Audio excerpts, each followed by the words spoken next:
Hello, everyone. My name is Alex Trenoweth, and I'll be talking to you tonight about Herschel, Uranus, and Mary Shelley's vision of horror. So we're about to unfold the story of Frankenstein, a man of science who sought to create a man after his own image without reckoning upon God. It is one of the strangest tales ever told. It deals with the two great mysteries of creation, life and death. I think it will thrill you. It may shock you. It might even horrify you. So if any of you feel that you do not care to subject your nerves to such a strain, now is your chance to, well, we warned you. These were the words that opened up the release of the film Frankenstein in 1930, when a man came up behind a curtain and warned us that this was quite a tale to be told. And so I want to start this lecture off with saying too that I know that we're having a difficult time, and I understand completely that we've been terrorized by the media quite a lot these past months, and I'm going to be talking a little bit about modern medical procedures, which may trigger some stuff off in some of you. So I just want to sort of say, I hope you're all safe tonight. And I hope you'll enjoy this lecture and will receive it in the spirit that it's meant to, how I mean to give it to you, which is from a literature point of view and from an astrological point of view as well. So I hope you'd enjoy this. So Frankenstein, the novel Frankenstein, I mean, is on the British curriculum for the English literature exam here in England. And it's been on there for the past 20, 30 years, for ages. And as I was an English teacher, I read the story of Frankenstein many, many times. I've taught it to many different classrooms over the years, and I've come to absolutely adore the story of Victor Frankenstein. So just let me give you a little summary of what this is about. It's about a man who got a bit arrogant and thought that he could create man himself. And so he went into cemeteries, into charnel houses, and he stole body parts of criminals and brought them back to his laboratory. And he started to recreate, repiece a human being. However, although he was successful in bringing the creature back to life, he wasn't happy with what he had created. So he abandoned his creature and he went on and run. And the creature, not called Frankenstein, like we might get from the movies, it never had a name. And his creator called him all sorts of horrible names, like the miserable wretch, for example, those kinds of things. And the creature came to resent his creator. So we can see immediately how there's a great difference in how our relationship with man and God is completely different to the creature and Victor Frankenstein. So Frankenstein was originally published in 1818. It was published in 3 volumes by the young author, the young female author, Mary Shelley. And it's told in a series of letters. It goes back and forth between different experiences of different people, but it's all about Victor Frankenstein's search for accomplishment and for doing the right thing when actually he was doing something very, very wrong and quite frightening in creating this artificial man. So I was teaching Frankenstein to my English Lit students, and my students inspire me and they worry me all at the same time, because some of the things they were talking about actually had to do with resurrection and recreating life from death. And as I was talking to them, I kind of realized, wow, this is so much about Pluto and Uranus. And so very sneakily, I looked, because I had the astral software on my phone. I looked at the chart of the moment for what was happening. And maybe I should have seen this coming, but I was surprised to see the Sun conjunct Uranus at 6 degrees Pisces. And this degree was something that I kept seeing over and over and over again in my different sort of research projects that I was doing around this topic. So it became a very personal story too. And then, so I wrote an article about this experience, and I sent it off to the ESAR Journal, maybe in 2008. And then many years later, I had another look at this article I'd written. And it's one of these moments when you realize, as an astrologer, how much you grow and how much you learn. And I thought to myself, this article I should resurrect with some better details and with some more solid timings. And so that's what I did. But anyway, the start of this project was when the sun was conjunct Uranus this day. Oh, okay. So I presented this research project in 2017 in Portugal. And this was kind of the first time that I had resurrected it and sort of looking at things more in detail. So the solar annual eclipse for this day had the sun and moon at 8 degrees Pisces, which is only a couple degrees away from where it was when I was looking at it originally with my students. So I got terribly excited about all this. And of course, you see Neptune there too. So this is a story of great resurrection. And I hope you enjoy what I'm going to say, because there's so much to this story. And I think it's going to kind of blow your mind a bit. So Uranus was discovered. So the story goes that William Herschel was a music teacher, the Neptune connection, you see, and he would often interrupt his music lessons by taking his homemade telescope and looking at the sky.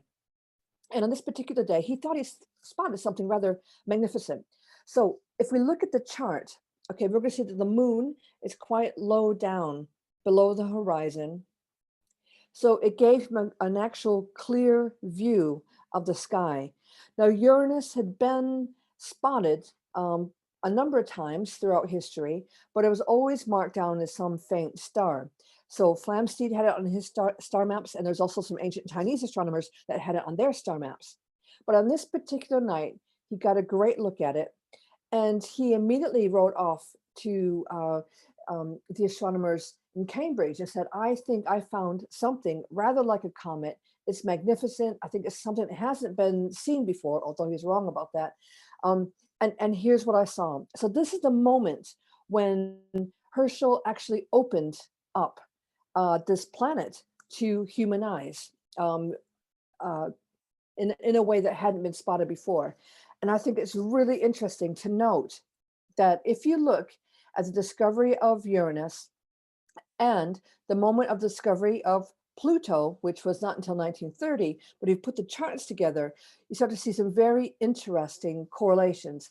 So, for example, they have the same Venus sign to the degree, 2 degrees Pisces.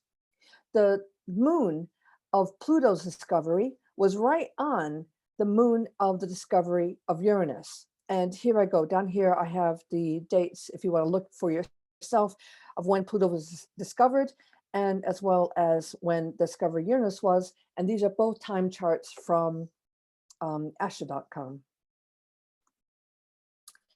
So as I said, Herschel was just kind of just a normal teacher. Like myself, didn't really expect to do anything, terrific in his life, but he was an amateur astronomer. And he and his sister Caroline, back then, to polish the glass for the telescopes, the lenses for the telescopes, you actually had to polish, it took ages to get the glass just right so that you could actually see what it is that you wanted to see. So he did a lot of this work, and Caroline, I want to give a big shout out for, was so important to William's work. Without Caroline, William would not have been the great astronomer that he was credited to be. So here's the discovery of Uranus. I just took everything out so you could actually see it. So like I said, the moon was below the horizon, so you didn't have the light of the moon interfering with the night sky. And the idea that William Herschel was just kind of scanning the heavens, just sort of for, I don't know, recreational purposes or whatever, always seemed to be quite odd to me. It seemed to me like when I read his accounts, he was looking for something important. He knew what he was looking for, despite his protests. So here we go. We have Pluto's moon at 13 degrees Scorpio. Here it is. Sorry, in trine, excuse me, to it. And Herschel had Mars conjunct Gemini too, which makes me think that he wanted to spread the word, wanted to talk about what he had seen. And the first thing he did when he discovered Uranus was he wrote a letter. So Gemini, letter, he wrote a letter to the observatories in London to let them know that he thought he had found something important.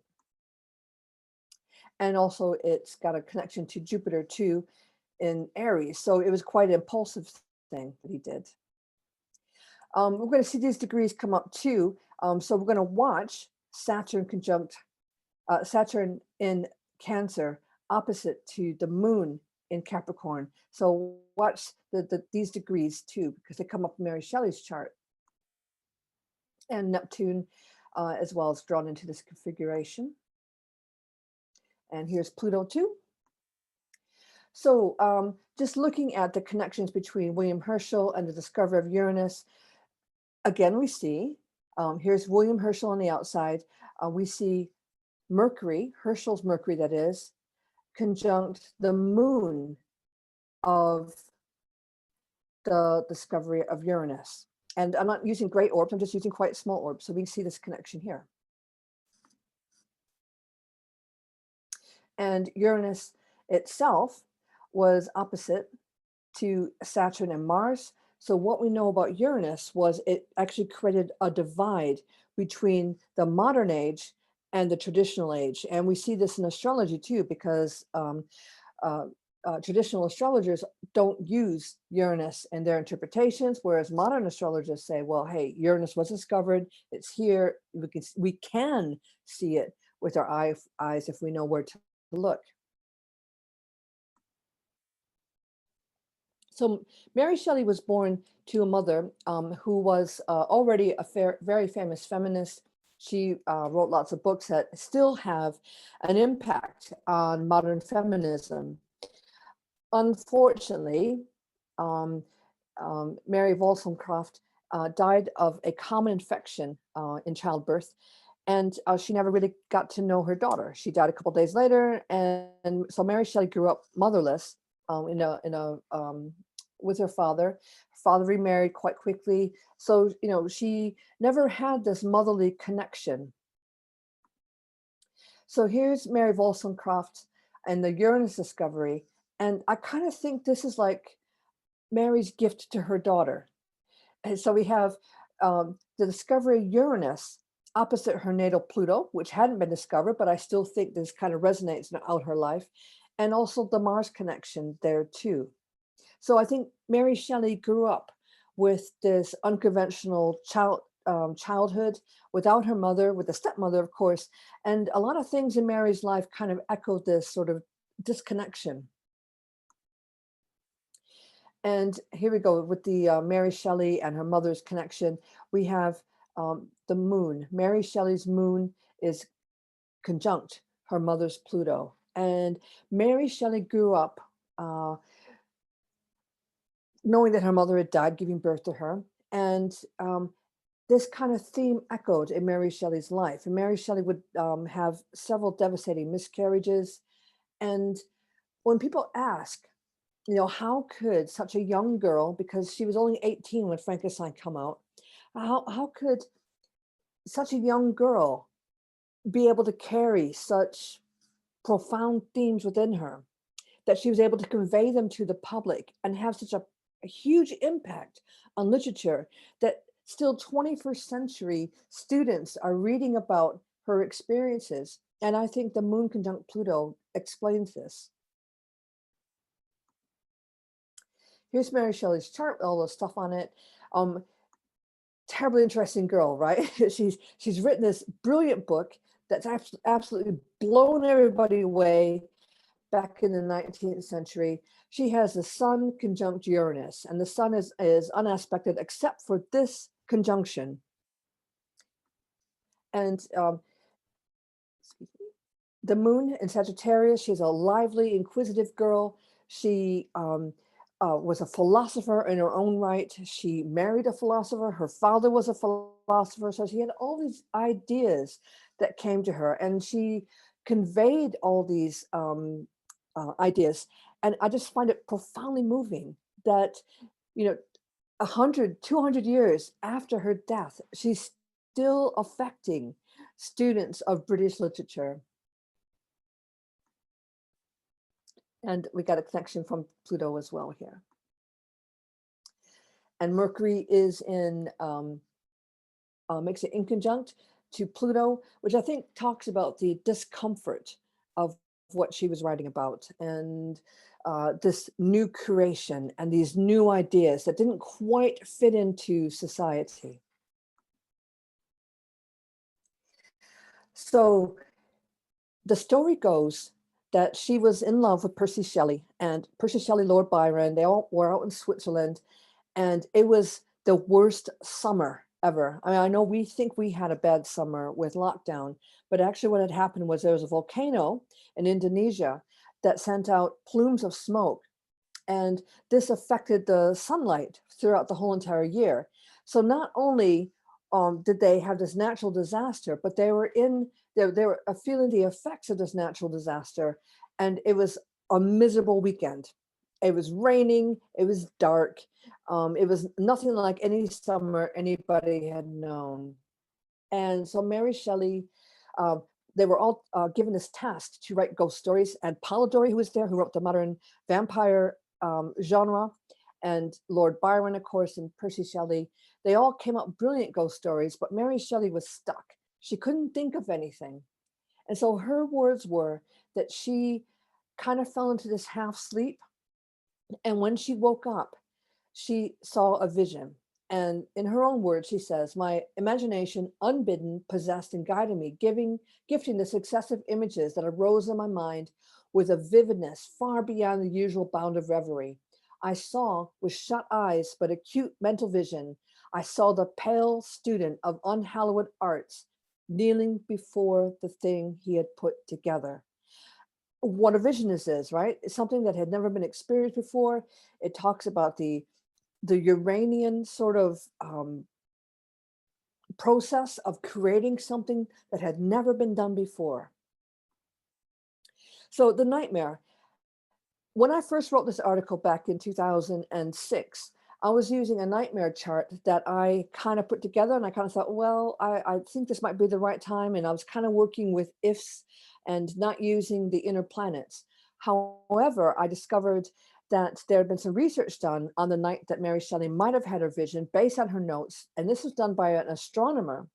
So I got the details. And so this is a little bit about, the astronomer said between the hours of 2 and 3 would be when Mary Shelley would have seen the moon in the window, as she described. But I took the time for 2:30, just the midpoint. And so I got the chart, and I was really excited for lots of different reasons, and we're going to see it now. First of all, the moon hits what I was talking about before with the sun and Uranus, when I was talking to my class, and when I realized, oh my gosh, there might be something into this story, and also the eclipse of when I gave this lecture in Portugal. But if you follow me on social media, and I hope you do, you will also notice that I love algal. I have a thing about algal. And we see here that algal of this time is actually conjunct the ascendant. So it's a bit of a stretch, but when you're looking at it from my point of view, you can see why I got a little bit excited, because I thought, that's it. That's the whole entire story. That is the nightmare. Algal conjunct the midheaven. The ascendant. And then I started looking at things like, okay, what about this thing about the healing that is going on? Because Victor Frankenstein resurrected parts of the body, put them together. So he did this doctor thing where he brought these body parts together and he infused the spark of life. That's Mary Shelley's words. He infused the spark of life, that these things may become animated and may become their own creation. And then we have Uranus on the south node. The south node often represents the things we should stay away from and get away from. But what did he do? He kept pushing for his own agenda. Now, Mary Shelley's Cancer is down here at 9 degrees, very close to the Mercury. Remember what I was saying to you about her mother and about the connections between her mother. Probably the most famous line of Frankenstein when she actually brought the creature to life. So Frankenstein, Dr. Frankenstein had been a medical student, and he was challenging his professor because he said, what if we could do this? And the professor was saying, that's not a question to ask. You know, should we do it? The answer is no, we shouldn't do it. This goes against all our regulations here at this school, which sounds a bit like Jurassic Park to me. But anyway, that's how the story goes. So the most famous line of the book goes, "It was on a dreary night of November that I beheld the accomplishment of my toils. With an anxiety that almost amounted to agony, I collected the instruments of life around me that I might infuse a spark of being into the lifeless thing that lay at my feet." And here's another thing I ask my students. Why not a balmy summer night in July? Why does it have to be in November? Well, the answer has to be because Mary Shelley is using the literacy technique of pathetic fallacy. She's using the weather to tell us about the mood of the story. So it can't be a summer night. It has to be this dreary night of November, very close to All Souls Day or our modern Halloween.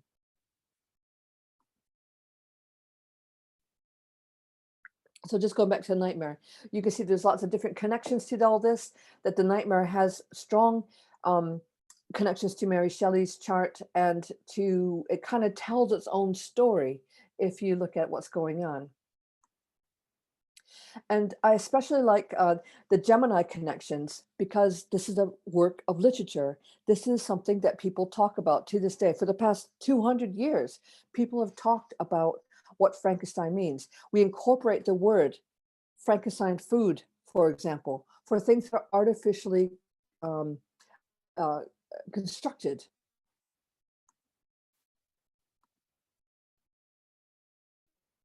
And two, we have the Neptune connection because it's a dream. It's a bad dream, but nonetheless a dream. So we have the literature connections as well as the dream connections going on with this story. And then we see that the Uranus of Discovery chart was at 24 degrees Gemini, which is not too far away from the sun of this nightmare chart. And then what I really love is the sun of the Discovery charts at 23 Pisces is conjunct Pluto too. I saw the dull yellow eye of the creature open. So not only are we seeing the spark being infused in this being, the creature actually comes alive, and it's not a normal color eye, but it's dull and yellow, and it seems to move on its own. And that's the first sign that the creature has actually come to life. So Mary Shelley, the novel came out after some revisions and after some interference by Percy Shelley. The novel came out on the 1st of January, 1818. So this is when the novel opens its eyes. So Mary Shelley's Saturn is opposite. Her Saturn was at 9 degrees Cancer. So it's opposite to the sun of this moment of creation. And we also have, remember what I said, it's a work of literature. In my opinion, it's one of the best works of literature ever done. I love it that it was done by a young schoolgirl basically who had lost her mother. And we see that her moon is conjunct the transiting Jupiter of this event. And it changed her life, obviously. People were shocked that a young girl who was so inexperienced could write such a horrifying book, excuse me. And then the moons of the Discovery charts are very close to the South Node as well. And moving forward to the modern horror show, because the thing about this book is it's not just a passing fancy. It is something that has been held with high regard in literature, and the movie Frankenstein became something that was very influential on other movies and on filmmaking. Oh, by the way, this is a photograph of Bernard doing the first heart transplant. I'll have a lot more to say about him in a second. Christian Bernard, that is. So here he is. We think of Frankenstein as being kind of green and ghoulish, but actually the film was in black and white. This is Boris Karloff. And one of the things the kids have difficulty with is they have difficulties remembering that the creature's not called Frankenstein. Frankenstein is the name of the doctor. The creature had no name. Although it's been proposed that the name would have been Adam, named after the first man. But, you know, Victor Frankenstein did not name this thing, and he gave it all sorts of horrible other names to indicate that he did not love his own creation. So Boris Karloff picked up all these things to do with the discovery of Uranus and Pluto. So we had the moon at 13 degrees Scorpio, and we have Boris Karloff's time chart not being too far away from those degrees. And again, it's a movie, but it's also based on a film. So we have Jupiter and Mercury conjunct in Scorpio, just to give our students some nightmares. The opposition picks up nicely here. I was talking about the eclipse and a few other events happening. It nicely picks this up too with Frankenstein the movie's release in 1931, just after the discovery of Pluto. And interestingly, this is Denise Daval. She was the first recipient of a heart. And the story goes that she was walking across the street in Cape Town, South Africa, and her and her mother are both struck by a car. The mother was killed instantly. Daval was pretty much dead, but they brought her in. And Christian Bonnard had the idea, well, her brain is dead, she's got severe head injuries, but we could still harvest her heart, and we could transplant it into the body of a man who's almost certainly going to die. And so that's what they did. They kind of hastily drew up a permission and asked Daval's father to sign it, which he did. And so the heart of this doomed woman was transplanted into the body of a man who was going to die. And it was the first time it had been done in humans. So, you know, we think, wow, that's amazing, you know, to get a dead person's heart into the body of someone who's already alive. But the thing is, what's only come out recently is that actually Daval's heart had to have a potassium injection to still it. So there were some dodgy things being done there, but the heart was successfully harvested and put into the body of a man. And he only survived a few weeks, but there was so much learned from this procedure that now it is pretty much transplantation is something that is pretty much an accepted procedure. So here's Christian Bonnard. I think he's so handsome, but some of the ghoulish things he had to do. So remember what I said about the moon in the discovery charts, and here it is, absolutely conjunct his sun within a couple of degrees. So if we look at the discovery of Uranus here and the heart transplant here, we can see that these things are square to each other. So well, I think squares, some astrologers don't see squares as being positive, but I think that squares actually push a decision. So this decision to still the heart and to break rules and to do something that's never been done before holds that Uranian energy. So that's what was done on this day. We broke the rules, we kind of worked around our limitations, and we found a way to do something that had never been done before.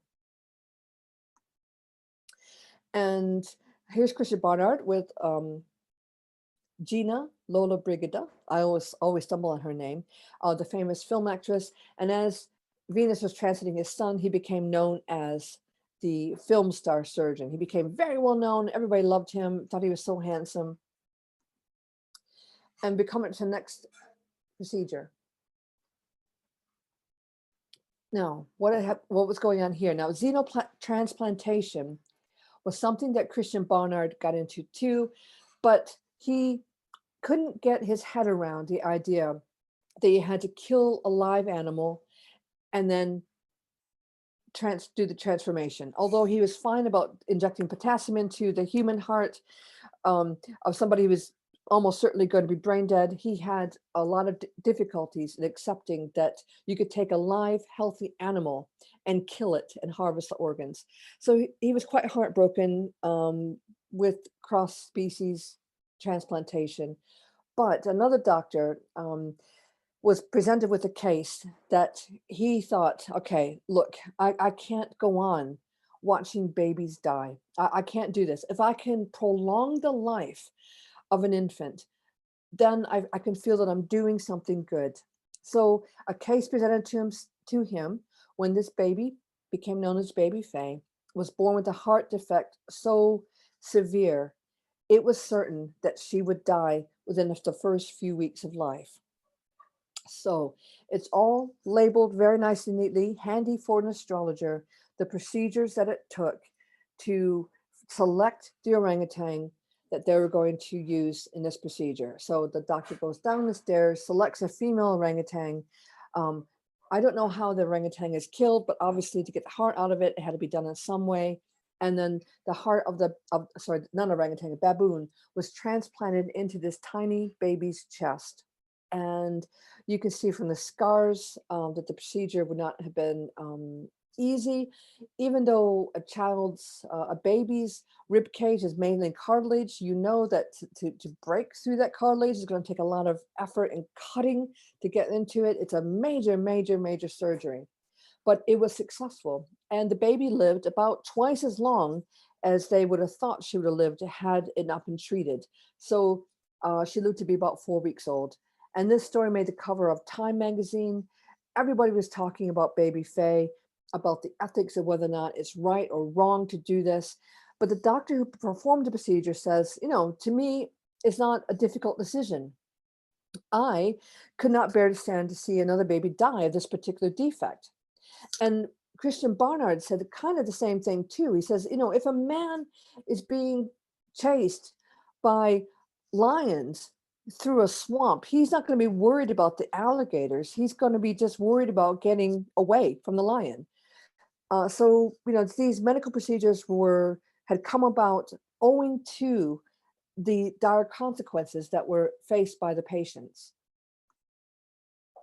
So her surgery, on the day of her surgery, Pluto was conjunct the sun. So here we have all these grim details coming out.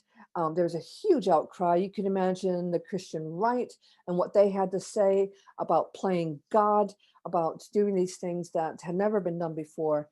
There was a huge question about the ethics, and a very, very long, detailed permission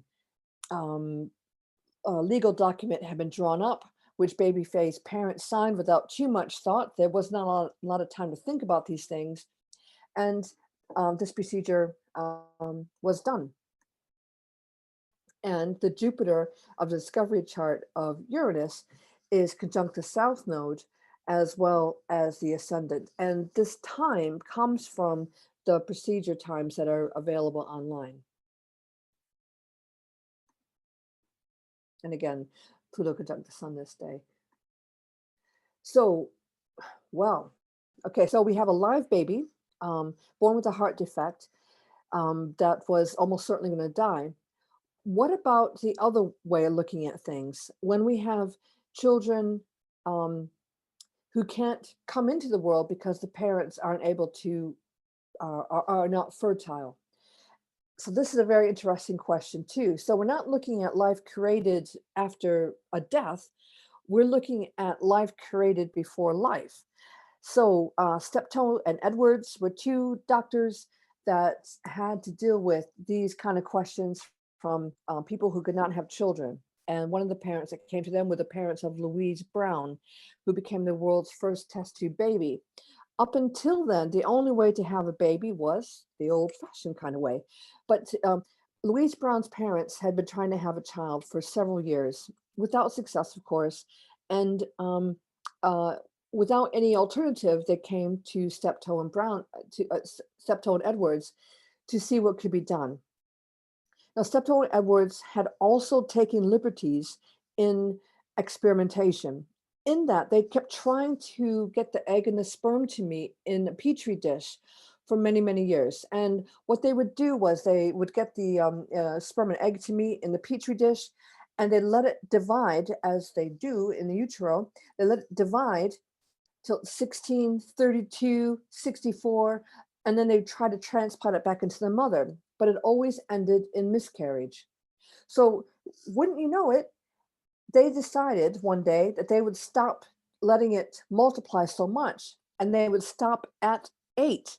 So it divided once into 2, divided twice into 4, divided 3 times into 8. And that's when they decided to transplant it into from the petri dish into Louise's mother, and the embryo took hold, and the baby was able to stay inside its mother's womb. But I think 8 is great, because 8 is one of these magical, mystical numbers.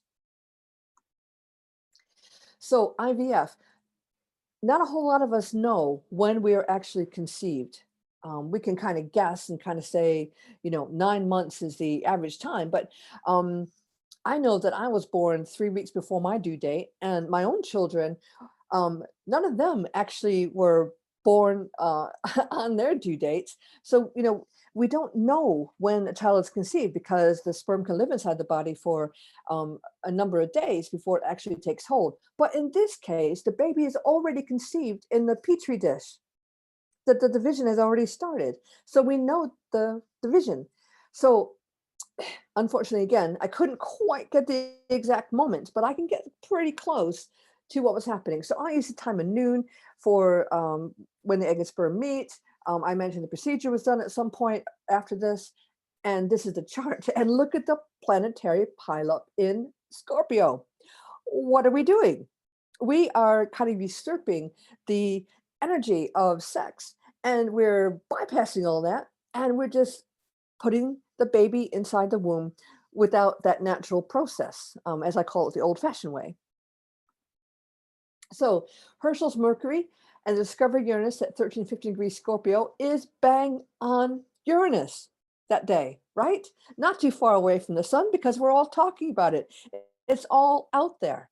So, how do you figure all these things connecting? And when we talk about infusing the spark of life into a being, well, it's now known that when egg and sperm meet, there is an exchange of energy that does lead to a literal spark of life. There is a flash, a small flash of light that is given off when this energy is exchanged and a baby is formed. So there you go. Frankenstein, of course, was brought to life by electricity, because electricity was something that was quite new in Mary Shelley's time. And in the Frankenstein movie, we see Tesla's coils when the creature is brought to life. And one of the things that Victor Frankenstein says when he brings a creature to life is, he says, "Now I know what it's like to be God." And it was too much for the censors at the time, and they cut those lines out. But still, you can see Tesla's coils sparking off in the background, and you see the creature being brought to life, although it's very, very creepy. So here is the beautiful Louise Brown. She was all over the world's headlines, isn't she sweet? All those kinds of things. And there she is, looking so adorable, because everybody was certain that there was going to be something wrong with this child, because they all came back to the memories of Victor Frankenstein. So here she is, looking bright-eyed, bushy-tailed, absolutely beautiful baby, a beautiful woman. I think if I remember right, she has children herself. So there's none of this sort of all these worries didn't come to reality. So here, excuse me. So here we go. We have her birth chart. When she was actually born in Oldham in the UK. We have a lot of the the planets that I was talking about before, although they're now not in Pisces, but they're now in Virgo, showing up here. And what I find interesting is that the conception. Okay, so this is her time birth chart, and Chiron of her conception was at 2 degrees Taurus, which is her ascendant. So through the pain of not being able to have children, her parents are able to use this artificial means of having a child, and they brought into the world this new hope for other people who couldn't have children the old-fashioned way. And I'm not sure of the stats off the top of my head, but many children are brought into the world through IVF. And all that pain and sadness of not being able to have children the old-fashioned way is now a thing of the past. If you have the money, Taurus, you too can have a child brought about to you in the modern way as opposed to the old-fashioned way. And the north node of the conception is at 15 degrees Libra, and here it is on her natal Pluto. And Herschel's Mercury, discovery moon at 13 to 15 degrees Scorpio, is conjunct Uranus. So this is Robert Edwards' chart. Now he is the one that actually had the active part in the fertilization of the egg and sperm. So he is the one who usurped the power of the father. You know, the father couldn't have the child, whatever was going wrong there. But Robert Edwards is the one who actually made it all happen. And so this is his birth chart. And the moon of the discovery and Herschel's Mercury is on his Saturn Venus. And Louise Brown had a very close relationship with Robert Edwards. Apparently they never ever talked about this unusual conception, but they remained good friends until his death. And you know, she always looked up to him and had a great admiration for him. They would often meet together and just enjoy each other's company. And Louise Brown's Uranus was here too, her unusual conception. And Brown's north node at 29 Virgo picks up the Mars. This is the male taking away the father's energy and using it as his own to make the baby possible. This headline came out of a UK newspaper not so long ago, the advent of the virgin birth. So you don't even have to have sex anymore to have a baby if you don't want to. You can never have a relationship, but yet you can still have a child if you like. Okay, so a little bit of trigger warning here because this is to do with face transplants and death and all those kind of things. I hope I don't upset anybody, but just to be aware, this is going to be a little bit of a disturbing story. This is Isabelle Dinoir. She was the recipient of the first face transplant. So you can imagine the devastation of being injured and having parts of your face being damaged in some way. Well, her story is a little bit more disturbing because she had taken an overdose of sleeping pills. We don't know if it's intentional or not, but she passed out and one of her dogs began trying to wake her up. And eventually, as doggies do, started to get a little bit more rough with her because it's disturbing and actually bit off part of her face. So she woke up and the damage to her face was her lips were ripped off and part of her nose was ripped off. And so she was not, the damage was so severe that, you know, it was really quite disturbing to look at her. So the face transplant, the Uranus of the nightmare chart. So what I'm saying is, the reason why this is a connection is because we really are talking about the flesh of a dead person being transplanted onto the flesh of a living person. And so the Uranus of the nightmare chart is at 8 degrees Sagittarius, which is only a few degrees away from the sun of the time that the face transplant happened. The Venus of Discovery chart is at 2 degrees Pisces, and that is on the north node of this event chart. So we see the connections here between something that happened, 200 years ago to something that's actually quite modern.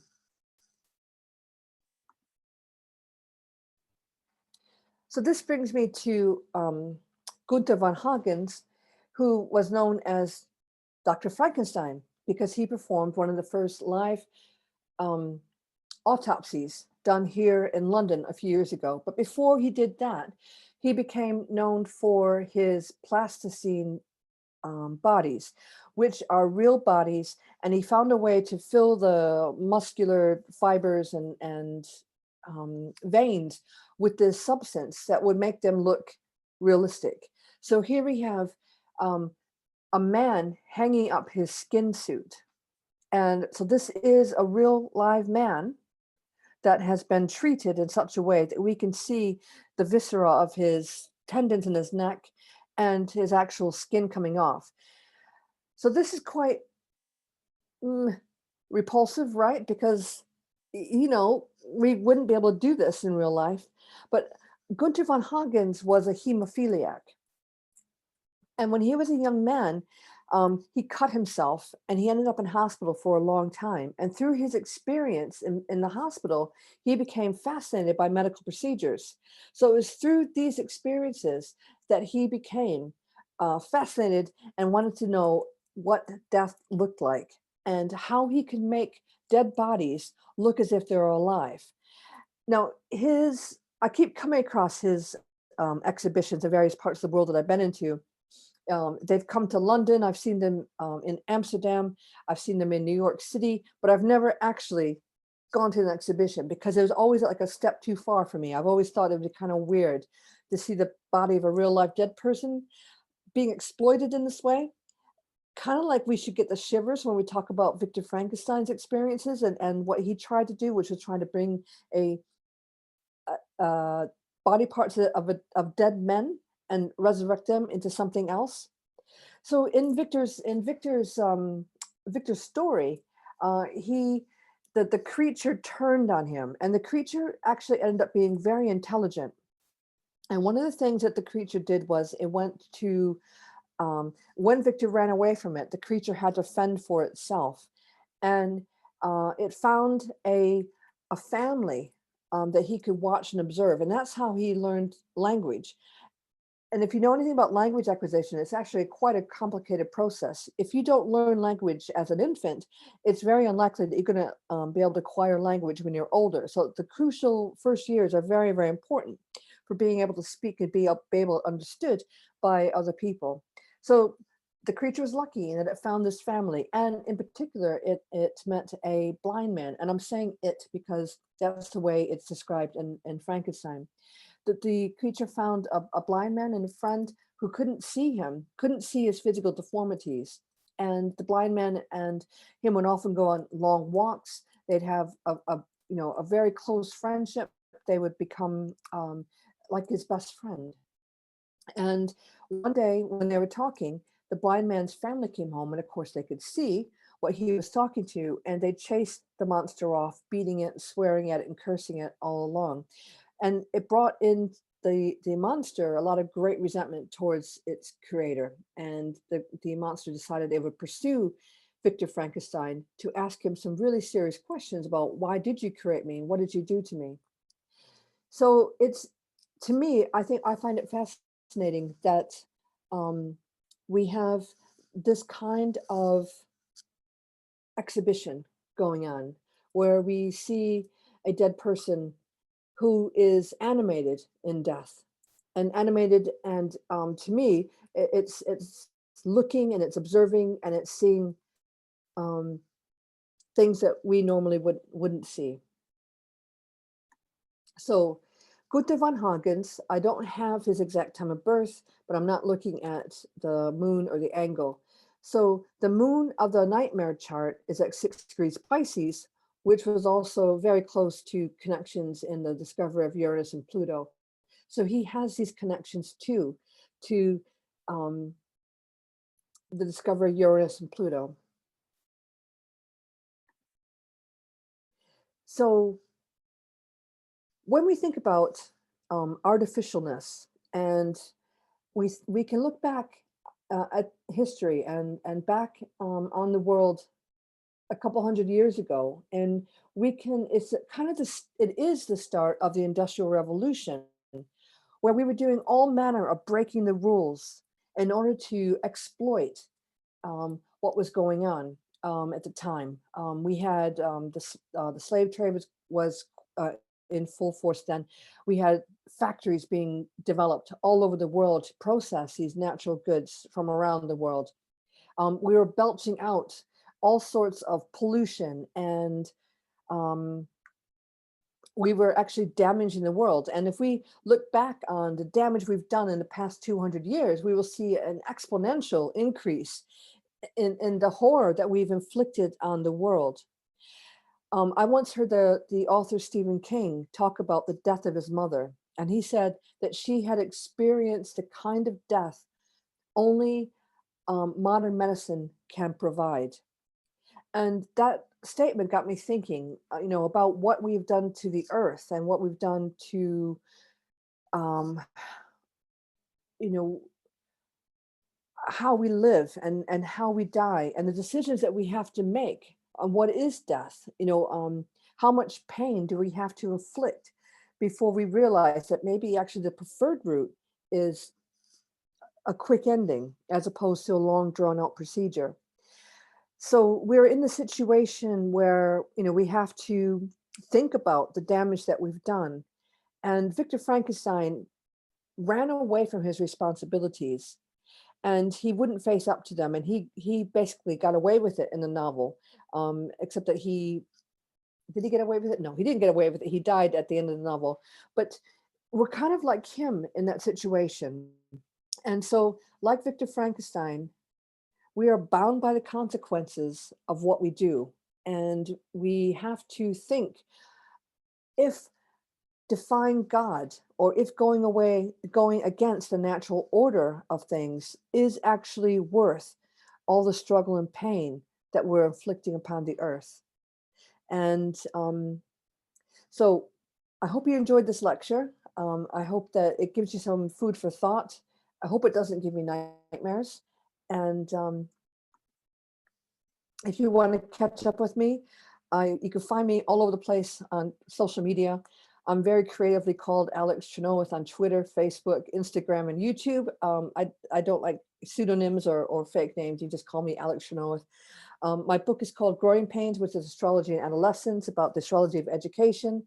I got a new book coming out really, really soon called Mirror, Mirror, Famous People and the Actors Who Have Portrayed Them, looking at biopics. For example, Taron Egerton, who played Elton John in Rocketman, or Freddie Mercury, who was played by Rami Malek in Bohemian Rhapsody. That's coming out. I'm just doing the final edits, which is why I'm so tired today, because I've been fiddling around with things all day. I also have recently written Solar Writer astrology reports for adolescents, which you can find on my website too. Those cost £20. Astrologers cannot see under 18s in their consulting offices, so this is a bit of a compromise around it. I got 3 interviews coming up in the second week of March. If you want to follow me on social media to find out. But I've been bringing astrology to education for the past few years, and I've recently cracked popular media. So I've had a couple articles in the Daily Mail recently. But NCGR, OPA, and ESAR are all organizations I highly recommend. And thank you very much. Thank you, Alex. Excellent. Thank you very much.